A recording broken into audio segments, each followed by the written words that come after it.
Welcome to The Explainer. If you're a fan of Attack on Titan, then you know this is a series that basically demands a rewatch. Today, we're going all in, diving deep into the absolutely incredible details Hajime Isayama laid out right from the start, hiding the entire story in plain sight. And that's the big question, isn't it? Because let's be real, the series is so packed with clues, it's pretty much impossible to catch them all the first time through. So let's hit rewind and look at some of the most mind-blowing bits of early foreshadowing you probably missed. Okay, check this out. Before a single character even speaks, the entire world is right there on the screen.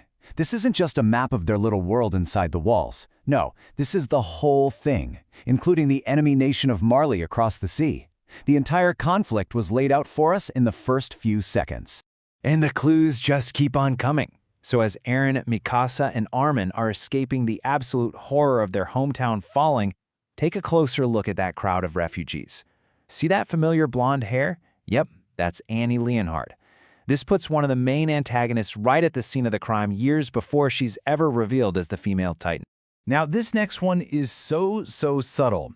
After Eren completely faceplants during his first try with the ODM gear, there's this really quick shot of him at dinner. And if you look really closely at his bandage, you can see these tiny wisps of steam coming off the wound. That's our very first hint of his Titan healing ability, way before he ever transforms. And this is where the show really starts to mess with us. In that same dinner scene, when Eren starts talking about the armored Titan, where does the camera go? It cuts immediately to Reiner. The first time you see it, you just think, oh, he's just reacting to the conversation.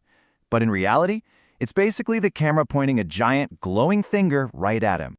You see? The whole series is just filled with these little breadcrumbs, these moments that only click into place when you look back. So let's explore a few more of the most brilliant examples of Isayama planting the seeds of the future. So take Falco's big transformation into the Flying Jaw Titan. That didn't just come out of nowhere, not even close. It was meticulously built up across the entire final season. First, he has this dream, right? Which is really a memory from a past Jaw Titan.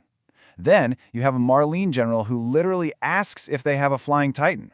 And then, you get this blink and you'll miss it flash of the final design when Eren is in the pass. It was all there. It's honestly kind of wild how much they packed into every single frame. The opening sequences, they weren't just cool music videos. They were basically spoiler reels, showing us everything from Hanje's eye to Erwin's fate. Even a throwaway line from Erwin about the Wall Titans taking a walk was a literal description of the series' endgame. Okay, so let's move beyond the direct clues and talk about the hidden visual language of the show. It's full of these symbols that build a way deeper layer of meaning, telling us things without ever saying a word. And this one is genuinely chilling. When Mikasa's Ackerman powers first awaken, she's staring at a praying mantis, an insect famous for, well, killing its mate. This image shows up again in an ending sequence, and it's just this direct, tragic foreshadowing of the impossible choice she has to make with Eren. And these recurring images aren't just for show. They're like a visual code. For Eren, it's always birds and wings, representing this desperate, maybe impossible chase for freedom. The butterfly that gets eaten, that's freedom being destroyed. And for Mikasa, the pomegranate becomes the symbol of her rebirth, her choice to keep living even after accepting the ultimate death. But here's the kicker. This symbolism isn't just thematic. It's literal. Eren's deep, obsessive connection to birds and freedom is physically baked into his Titan body. He doesn't just want to be free like a bird. On some biological level, he's actually becoming one. The story is also constantly rhyming with itself. It creates these powerful parallels that connect characters and events across years, showing us again and again that history in this world is just a brutal, vicious cycle. We all remember this line, right? Screamed at the top of his lungs during that first brutal fight with Annie. At the time, we all just thought, wow, this kid is really angry. He feels betrayed. Yeah, well, turns out he was not kidding. That wasn't just hyperbole. It was a literal, chilling declaration of his final plan, stated right there in the first season. And just think about where their true powers come from. Eren's ultimate ability, the god-tier power of the Founder, it only awakens in a moment of pure, raw desperation to protect Mikasa. And what about her? Her Ackerman power switches on for the very first time in the exact same way, in a moment of desperation to protect Eren.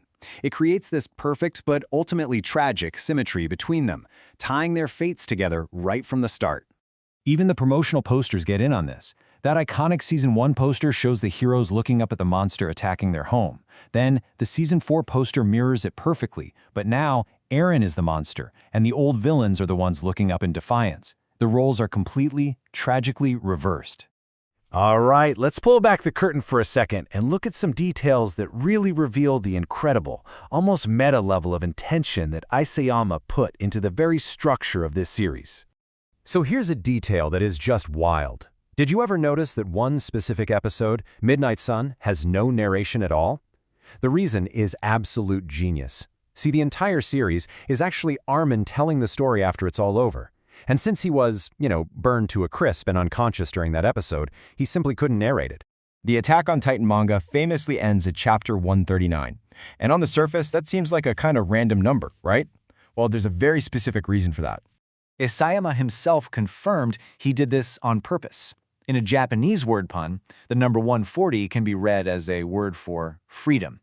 So he intentionally ended the story one chapter short of freedom. It's this tragic, brilliant meta-commentary on Eren's entire journey. He never truly got there. And if you ever doubted Isayama's almost mischievous relationship with his fans, just look at this quote. He joked for years about using fan tears to power a sauna. So what did he do? He put a canonical sauna scene into a flashback right before the rumbling, just to let us know that he was in on the joke the whole time. So, we're left with this one last powerful question. If this entire story is being filtered through Armin's memory, how much of it is colored by his grief, by his love for his friends? It could even explain little things, like why Eren's eye color seems to change. It's just Armin's memory of him getting a little fuzzy over time. It forces us to rethink everything we thought we knew, and you have to wonder, what other secrets are still hiding in plain sight? Thanks for watching.